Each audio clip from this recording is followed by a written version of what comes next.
Breaking news. మాజీ CM KCR ను SIT విచారణ చేస్తుండటంతో తెలంగాణ ప్రభుత్వంపై మండిపడుతున్నారు బీఆర్ఎస్ నేతలు. ఈ క్రమంలోనే జూబ్లీహిల్స్ లోని ముఖ్యమంత్రి నివాసాన్ని ముట్టడించేందుకు తెలంగాణ భవన్ నుంచి బయలుదేరారు. అయితే వెంటనే అప్రమత్తమైన పోలీసులు గులాబీ నేతల్ని ఎక్కడికక్కడ అడ్డుకున్నారు. దీంతో పరిస్థితి ఉద్రిక్తంగా మారింది.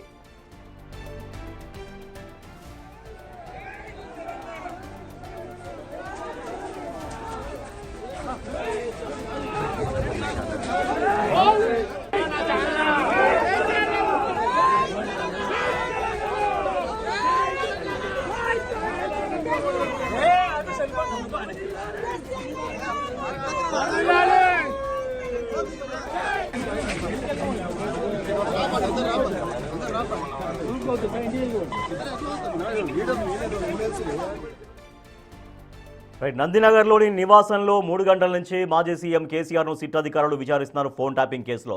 అయితే కేసీఆర్కి నోటీసులు ఇచ్చి కేసీఆర్ని విచారిస్తున్నటువంటి దృష్ట్యా మొత్తం రాష్ట్ర వ్యాప్తంగా తెలంగాణ రాష్ట్ర వ్యాప్తంగా బీఆర్ఎస్ పార్టీ శ్రేణులు నిరసనకు దిగాయి, ఆందోళన చేస్తున్నారు. తెలంగాణ భవన్ బీఆర్ఎస్ పార్టీ ప్రధాన కార్యాలయం తెలంగాణ భవన్లో బీఆర్ఎస్ పార్టీ ముఖ్య నాయకులు కార్యకర్తలు శ్రేణులు భారీగా తరలివచ్చి అక్కడ ఆందోళన వ్యక్తం చేస్తున్నారు.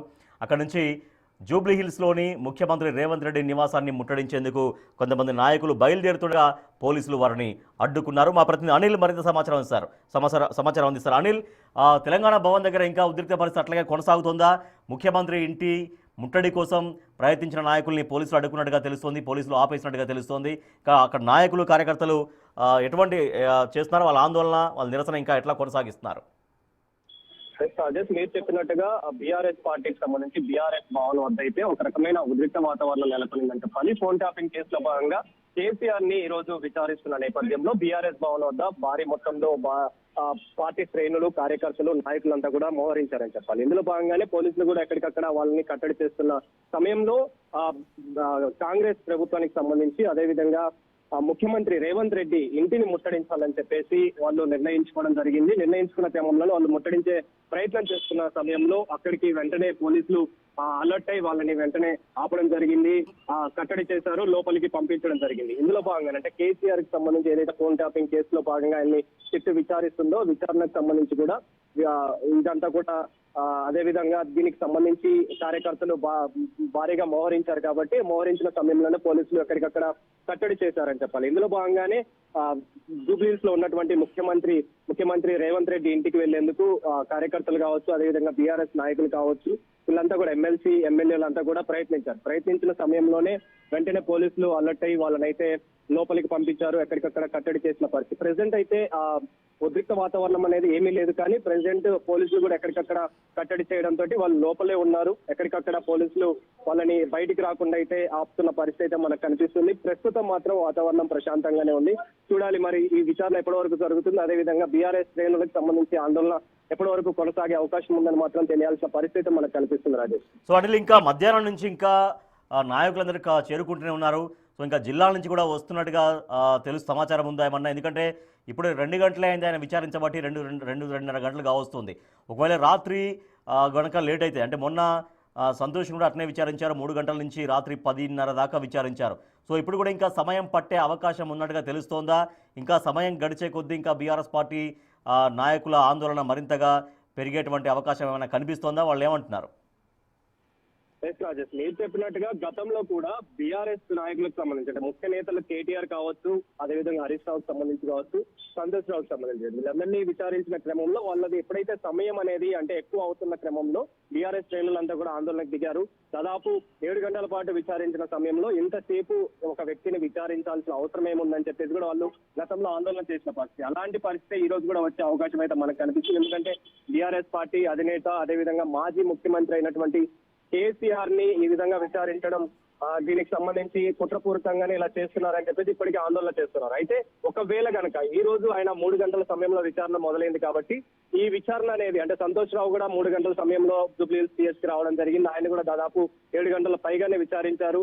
10:45 ఆయన బయట రావడం జరిగింది. వచ్చిన సమయంలోనే ఈ రోజు కూడా 3 గంటల సమయంలో ప్రెసిడెంట్ కేసీఆర్ ని కూడా విచారిస్తున్నారు కాబట్టి ఈయనకు సంబంధించి ఈయన వయసు దృష్టిలో పెట్టుకొని అదేవిధంగా ఆయన ఆరోగ్య దృష్టిలో పెట్టుకొని అన్ని కూడా దృష్టిలో పెట్టుకొని ఖచ్చితంగా ఆయన్ని విచారణ అనేది తొందరగా ముగించాలని చెప్పేసి కూడా శ్రేణులు కోరుతున్నారు. అదేవిధంగా కార్యకర్తలు కోరుతున్న పరిస్థితి. అదేవిధంగా లీగల్ టీం బీఆర్ఎస్ సంబంధించిన లీగల్ టీం కూడా అదే కోరుతుంది. ఒకవేళ కనుక ఆయన విచారణ కనుక ఆలస్యం అయితే మాత్రం ఖచ్చితంగా మేము ముట్టడిస్తామని చెప్పేసి, ఖచ్చితంగా ఆందోళనకు దిగుతామని చెప్పేసి కూడా ఇప్పటికే మనకు అందుతున్న సమాచారం. కాబట్టి మరి చూడాలి కేసీఆర్ కి సంబంధించి ఎప్పటి వరకు కిట్ బృందం విచారణ చేస్తుందో. ఒకవేళ ఆలస్యం అయితే ఖచ్చితంగా వీళ్ళు ఆందోళనకు దిగే అవకాశం అయితే పక్కా కనిపిస్తుంది. ఇప్పటికే కేసీఆర్ కి సంబంధించి కుట్రపూరితంగానే విచారణ జరుపుతున్నారని చెప్పేసి పార్టీ అధినేత, అదేవిధంగా విపక్ష నేతగా ఉన్నటువంటి, ప్రతిపక్ష నేతగా ఉన్నటువంటి ఈయనని ఈ విధంగా విచారించడం తగదని చెప్పేసి ఆందోళనకు దిగుతున్నారు. నినాదాలు చేసిన పరిస్థితి, అదేవిధంగా రేవంత్ రెడ్డికి సంబంధించిన ఎక్కడికక్కడ దిష్టి బొమ్మలు కూడా తగలబెడుతున్న పరిస్థితి. అలాంటి పరిస్థితి మళ్ళీ రాకూడదు అని అంటే విచారణ అనేది తొందరగా ముగించాల్సి ఉంటుంది. కానీ ఒకవేళ కనుక ఆలస్యం అయితే ఖచ్చితంగా వీళ్ళు ఆందోళనకు దిగే అవకాశం అయితే మనకు కనిపిస్తుంది. రాజేష్, అనిల్, ఇప్పుడు బీఆర్ఎస్ పార్టీ నాయకత్వం పిలుపు మేరకే రాష్ట్ర వ్యాప్తంగా ఆందోళనలు జరుగుతూ ఉన్నాయి. అంటే ఇప్పుడు ఒక పక్క విచారణకు సహకరిస్తామని చెప్పి మరోపక్క ఆందోళనకు పిలుపునివ్వడం ఏంటి అనేది కూడా కాంగ్రెస్ పార్టీ ఒక క్వశ్చన్ రేజ్ చేస్తోంది. చట్టాన్ని గౌరవిస్తామన్నప్పుడు మళ్ళీ ఆందోళనలు దేనికోసం చేపడుతున్నారనేదే కాంగ్రెస్ నాయకులు వేస్తున్నటువంటి ప్రశ్న. సో దానికి బీఆర్ఎస్ నుంచి ఎటువంటి సమాధానం వస్తుంది అనిల్?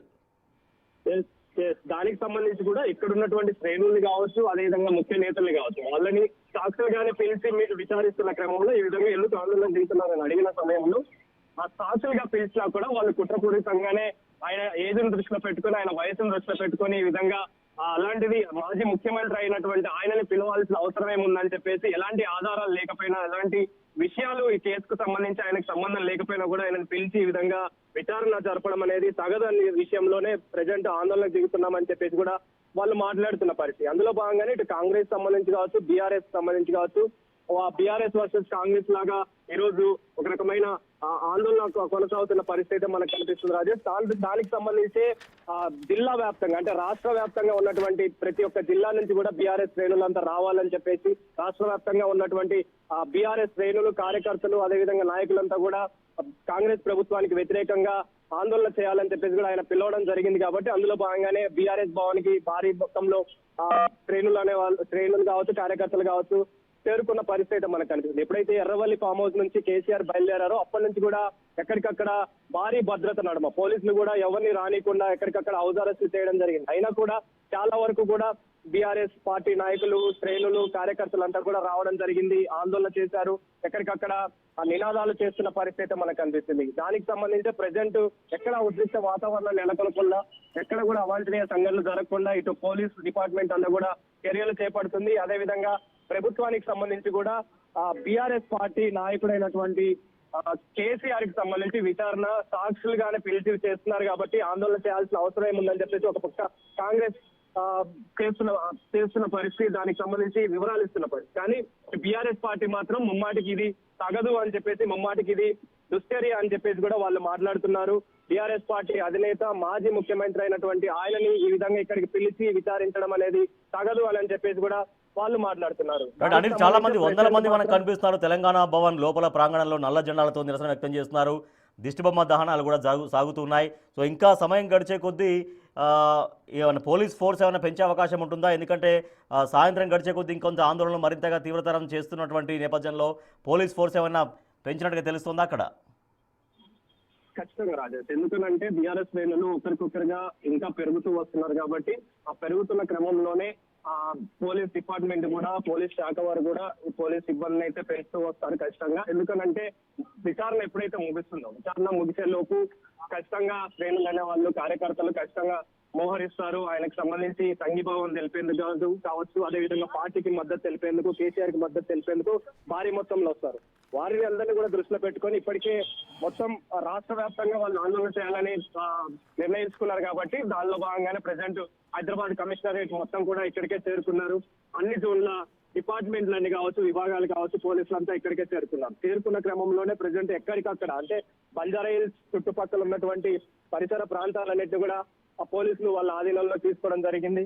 తీసుకొని ఎక్కడ కూడా బీఆర్ఎస్ శ్రేణులు, కార్యకర్తలు ఆందోళన చేయకుండా, నినాదాలు చేయకుండా, అదేవిధంగా వాళ్ళు ధర్నాలు చేయకుండా, నిరసనలు తెలపకుండా చూసుకునేలాగా చర్యలు అయితే చేపడుతున్నారు. అందులో భాగంగానే ప్రజెంట్ మాత్రం కేసీఆర్ కి సంబంధించి ఫోన్ ట్యాపింగ్ కేసులో భాగంగా ఆయన విచారణ జరిగేంత వరకు కూడా ఖచ్చితంగా శ్రేణులు ఆందోళన చేసే అవకాశం మనకు కనిపిస్తుంది. ఒకవేళ కనుక ఆలస్యం అయ్యే కొద్దీ ఖచ్చితంగా విచారణ కూడా ఆలస్యం అయిందంటే ఖచ్చితంగా. Right, thank you Anil. Telangana Bhavan లో భారీగా ఆందోళన కొనసాగిస్తున్న నిరసన వ్యక్తం చేస్తున్నారు. ఫోన్ ట్యాపింగ్ కేసులో మాజీ సీఎం కేసీఆర్ ని విచారిస్తున్నటువంటి ఈ క్రమాన్ని నిరసిస్తూ బీఆర్ఎస్ పార్టీ శ్రేణులు ఆందోళనకు దిగాయి. తెలంగాణ భవన్లో సీఎం రేవంత్ రెడ్డి దిష్టిబొమ్మ దహనం చేస్తున్నారు.